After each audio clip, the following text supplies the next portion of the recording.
भगवंत मान ने member of parliament से इस्तीफा दे दिया है, तो पंजाब में नई सरकार कब बनने जा रही है? मान ने जब अपना इस्तीफा स्पीकर को, जो लोकसभा के स्पीकर हैं, उनको सौंपा तो काफ़ी भावुक दिखाई दिए, उनकी आंखें नम थी। यूक्रेन में जो छात्र पढ़ रहे थे उनको वापस इंडिया बुला लिया गया है। उन्हीं में से कुछ छात्रों ने कोर्ट में पिटीशन दायर करी।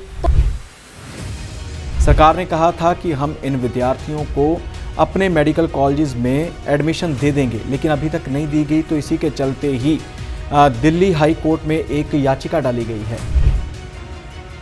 उमा भारती ने एक शराब की दुकान में जाकर वहां पर एक पत्थर से भी शराब की बोतलें तोड़ी हैं, साथ ही उन्होंने फेंक कर भी बोतलें तोड़ी हैं।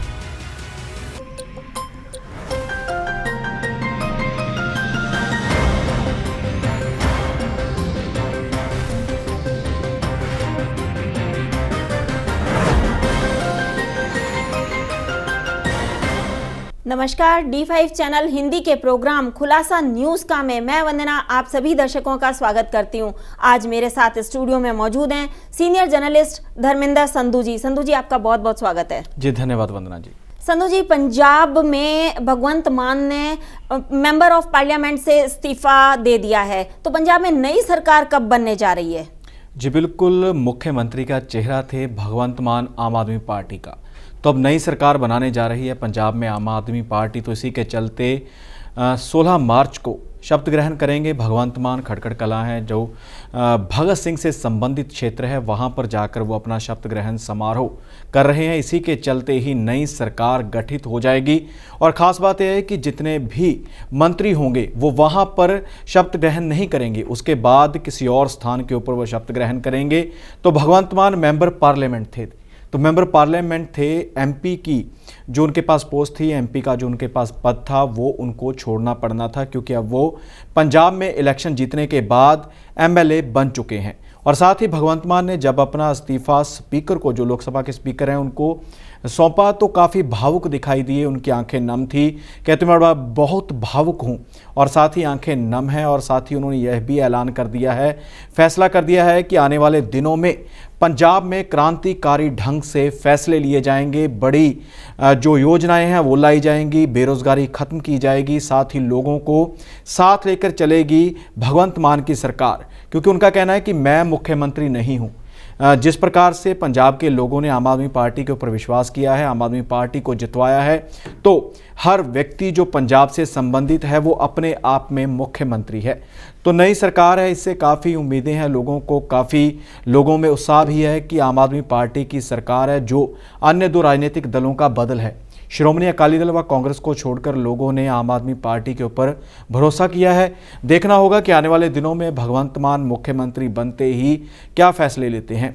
और साथ ही आपको बता दें कि जितने भी आम आदमी पार्टी के विधायक हैं वो लगातार एक्शन में दिखाई दे रहे हैं। जितने भी विधायक हैं वो कभी अस्पताल में, किसी सरकारी दफ्तर में, स्कूल में जाकर जांच पड़ताल करते हुए दिखाई दे रहे हैं, स्थिति व हालातों का जायजा लेते हुए दिखाई दे रहे हैं।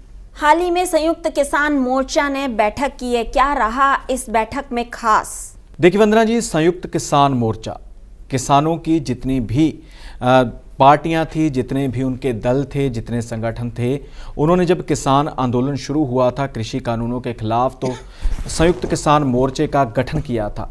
तो इसी के चलते संयुक्त किसान मोर्चे ने ही इस आंदोलन को आगे तक बढ़ाया। तो आंदोलन वापस हुआ, किसानों की जीत हुई, कृषि कानून वापस हुए। लेकिन साथ ही किसानों की एक बड़ी मांग थी कि एमएसपी की गारंटी दी जाए, कानूनी रूप से एमएसपी लागू की जाए, मिनिमम जो सपोर्ट प्राइस होता है वो। तो इसी के चलते वो मांग अभी भी पेंडिंग है। केंद्र सरकार ने आश्वासन दिया था कि जल्दी वो मांग पूरी कर दी जाएगी, लेकिन अभी तक उनकी वो मांग पूरी नहीं हो पाई है। साथ ही उनकी कई और मांगें भी लंबित हैं, जिसमें जितने किसान थे उनके ऊपर जो मुकदमे दर्ज किए गए थे वो भी अभी पेंडिंग है कि वो वापस नहीं लिए गए हैं। तो इसी के चलते किसानों ने आज बहुत बड़ा ऐलान कर दिया है। एक तो एक ही 21 मार्च को देश भर में लंबित मांगों को लेकर प्रदर्शन किए जाएंगे, और साथ ही 25 मार्च को राजधानी चंडीगढ़ में ट्रैक्टर मार्च किया जाएगा। बीबीएमबी का मामला है, ब्यास भाखड़ा जो प्रबंधन बोर्ड है उसकी जो प्रतिनिधित्व थी पंजाब की वो समाप्त की गई है उसमें। तो उसको लेकर भी किसान काफ़ी गुस्से में है। तो अब दो बड़े ऐलान किए हैं। एक तो 25 मार्च को ट्रैक्टर मार्च होगा और दूसरी ओर 21 मार्च को पूरे पंजाब भर में प्रदर्शन होंगे। यूक्रेन में जो छात्र पढ़ रहे थे उनको वापस इंडिया बुला लिया गया है। उन्हीं में से कुछ छात्रों ने कोर्ट में पिटीशन दायर करी, तो उनके भविष्य का क्या होगा अगर सरकार कोई फैसला नहीं लेती है तो? देखिए जी, जब यूक्रेन से विद्यार्थियों को वापस लाया गया था मुख्य रूप से मेडिकल की शिक्षा हासिल करने के लिए, वंदना जी, हमारे भारतीय छात्र वहां पहुंचे थे। उनका यही कहना है, जितने भी हमने छात्रों से विद्यार्थियों से बात की है, उनका कहना है कि यूक्रेन में जो मेडिकल की शिक्षा है वो सस्ती है, जबकि यहाँ पर 1 करोड़ के करीब खर्चा आता है, वहाँ पर उससे 3 गुना कम खर्चा आता है यूक्रेन में। तो बड़ी मुशक्क़त के बाद उन विद्यार्थियों को भारत वापस लाया गया। अब लेकिन उनका जो भविष्य है वो अंधेरे में दिखाई दे रहा है। सरकार ने कहा था कि हम इन विद्यार्थियों को अपने मेडिकल कॉलेजेस में एडमिशन दे देंगे, लेकिन अभी तक नहीं दी गई। तो इसी के चलते ही दिल्ली हाई कोर्ट में एक याचिका डाली गई है। ये याचिका का मतलब यह है कि सरकार को याद करवाया जा सके, सरकार के ऊपर दबाव बनाया जा सके और कोर्ट उनको आदेश दे कि आप इन बच्चों के भविष्य के बारे में सोचें। तो जिन्होंने डाली है पटिशन वो है प्रवासी विधिक सेल है, उन्होंने ये पटिशन डाली। अब देखना होगा कि इन विद्यार्थियों के भविष्य का सरकार व कोर्ट क्या फैसला करता है। केंद्र सरकार और हिमाचल सरकार ने हिमाचल वासियों को एक बड़ा तोहफा देने का ऐलान किया है। क्या है वो तोहफा? देखिए वंदना जी, हिमाचल प्रदेश की जो ज़िंदगी है, लाइफ है, काफ़ी मुश्किल होती है। अक्सर पर्यटक जाते हैं, देखते हैं, लेकिन जो वहाँ के सामान्य हालात हैं वो अलग होते हैं। काफ़ी दूर तक पैदल जाना पड़ता है, सड़की आवाजाही पर निर्भर हैं, वाहन व जो उनके व्हीकल हैं वो कम हैं।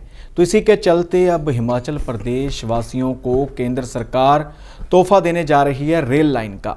ये रेल लाइन होगी जी ऊना से लेकर, जो ऊना हमारी पंजाब व हिमाचल प्रदेश की सरहद के ऊपर पड़ता है, वहाँ से लेकर हमीरपुर तक रेल लाइन बिछाने का प्रोजेक्ट है। और जो केंद्रीय मंत्री अनुराग ठाकुर, उनका कहना है कि कुल मिलाकर इसके ऊपर सारा काम बन चुका है, सारा इसका जो भी प्रोजेक्ट है वो पूरी तरह से तैयार हो चुका है और बड़ी राशि है, 4000 करोड़ रुपए का जो खर्च है इसके ऊपर आना है। और साथ ही इसमें 75 और 25 का जो है अनुमानित जो लागत है वो ऐसी होगी कि 75% है वो केंद्र सरकार देगी और 25% जो है राशि वो खर्च करेगी वहाँ की स्थानीय यानी हिमाचल सरकार। तो अब जिस प्रकार से ये प्रक्रिया अमल में लाई जाती है और रेलवे लाइन बनाई जाती है, तो आने वाले समय में हिमाचल के लोगों को, खासकर जो बिजनेसमैन हैं, उनके लिए काफ़ी राहत होगी। एमपी में बीजेपी की जो नेत्री हैं उमा भारती, उन्होंने शराब की दुकान में घुसकर शराब की बोतलें तोड़ी। क्या है पूरी खबर? बिल्कुल जी, भाजपा नेत्री हैं व पूर्व मुख्यमंत्री हैं मध्य प्रदेश की उमा भारती। उमा भारती ने एक शराब की दुकान में जाकर वहां पर एक पत्थर से भी शराब की बोतलें तोड़ी हैं, साथ ही उन्होंने फेंक कर भी बोतलें तोड़ी हैं। उन्होंने एक वीडियो भी इसकी जारी की है जिसमें वो शराब की बोतलें तोड़ती हुई दिखाई दे रही हैं। मामला यह है कि जिस इलाके में वो गई थी उस इलाके में आज़ाद नगर पड़ता इलाका और एक और इलाका है, तो उसमें काफ़ी ज़्यादा शराब की दुकानें हैं और साथ ही मंदिर भी हैं, साथ ही स्कूल भी हैं। तो उमा भारती का कहना है कि जिस प्रकार से यहाँ पर लगातार शराब की दुकानें खुली हुई हैं, तो उसका जो नेगेटिव इफ़ेक्ट है वो वहाँ के स्थानीय लोगों के ऊपर पड़ता है। लोग ज़्यादा शराब पीते हैं, मज़दूर वर्ग वहाँ पर ज़्यादा रहता है, बच्चों की पढ़ाई के ऊपर असर पड़ता है, बच्चों के जो व्यवहार है उसके ऊपर उनकी आदतों के ऊपर भी असर पड़ता है। तो इसलिए प्रशासन को बार बार गुहार लगाई जा चुकी थी कि यहाँ से शराब की दुकानें हटाई जाएं, लेकिन जब प्रशासन ने नहीं सुना तो उमा भारती खुद पहुँची और उन्होंने ये काम कर दिया, बोतलें तोड़ दी। और अब भी उन्होंने प्रशासन को व सरकार को कुछ समय दिया है कि 1 हफ्ते के अंदर अंदर ये दुकानें यहाँ से हटा दी जाएं। आजकल हेरोइन किस हद तक चली जाती है पता ही नहीं चलता। ऐसा ही एक मामला सामने आया है। एक हीरोइन जिनका कि नाम रूपा दत्ता है, वो भी इस हद तक चली गई कि आप सोच भी नहीं सकते। जी बिल्कुल वंदना जी, चकाचौंध भरी जिंदगी है इन फिल्म अदाकारों की। जब तक ये लोग अपना काम करते हैं तब तक इनको मेहनताना मिलता है, बुज़ुर्ग हो जाते हैं तो इनको फिल्म लाइन से भी काटना शुरू कर दिया जाता है, करैक्टर करने के लायक रह जाते हैं। तो इसी के चलते जब मंदी का दौर आता है, ऐसा होता है कि ऐसा बिजनेस है कि आप रातों रात स्टार बन जाओगे, आपको काम नहीं मिला तो आप अर्श से फर्श के ऊपर भी आ जाओगे। तो इसी प्रकार जो ये अभिनेत्री है रूपा दत्ता, कोलकाता में इंटरनेशनल स्तर का वो चल रहा था बुक फेयर, तो उसमें ये पकड़ी गई है। इसने काफ़ी लोगों के कहा जा रहा है कि पर्स वगैरह उड़ा लिए और इससे 70,000 के करीब राशि मौके पर ही बरामद की गई है और साथ ही एक डायरी भी बरामद की गई है। पुलिस वालों के मुताबिक उस डायरी में ये भी लिखा है कि कितने पॉकेट मारे, कितने लोगों से पैसे लिए, काफ़ी हिसाब किताब लिखा हुआ है। और ख़ास बात यह है कि जैसे कहते हैं ना कि कई बार इंसान का नाम या काम उसके आचरण से बिल्कुल अलग होता है। तो एक सीरियल भी आता है माँ वैष्णो देवी के ऊपर है, तो उसमें माँ वैष्णो देवी का किरदार भी रूपा दत्ता ही निभा रही थी। और बड़ी खबर ये है कि जिस प्रकार से एक आप करैक्टर करते हो उसमें रम जाते हो, लेकिन काम आपका ऐसा है कि चोरी चकारी। तो अब फिलहाल पुलिस ने गिरफ्तार कर लिया है और साथ ही फिल्म निर्देशक थे अनुराग कश्यप, उनके ऊपर भी इन्होंने इल्ज़ाम लगाए थे कि मुझे सेक्सुअली तौर पर हरास किया है और साथ ही काफ़ी ड्रग्स को लेकर भी इसने इल्ज़ाम लगाए थे कि ड्रग्स भी लेते हैं अनुराग कश्यप। लेकिन जब जांच की गई, पुलिस के पास मामला पहुंचा तो सामने आया था कि वो अनुराग कश्यप कुछ और ही हैं, वो फिल्म निर्माता या फिल्म निर्देशक नहीं है। फिलहाल पुलिस की गिरफ्त में है रूपा दत्ता, देखना होगा कि उस पर क्या कार्रवाई की जाती है। रूपा दत्ता एक्टिंग एकेडमी भी चलाती हैं। बिल्कुल जी। धर्मेंद्र जी, आपने अपना प्रतिक्रम रखा, आपका बहुत बहुत धन्यवाद। जी धन्यवाद वंदना जी। कल फिर से ताजा तरीन खबरों के साथ हाजिर होंगे खुलासा न्यूज का प्रोग्राम में। तब तक के लिए नमस्कार।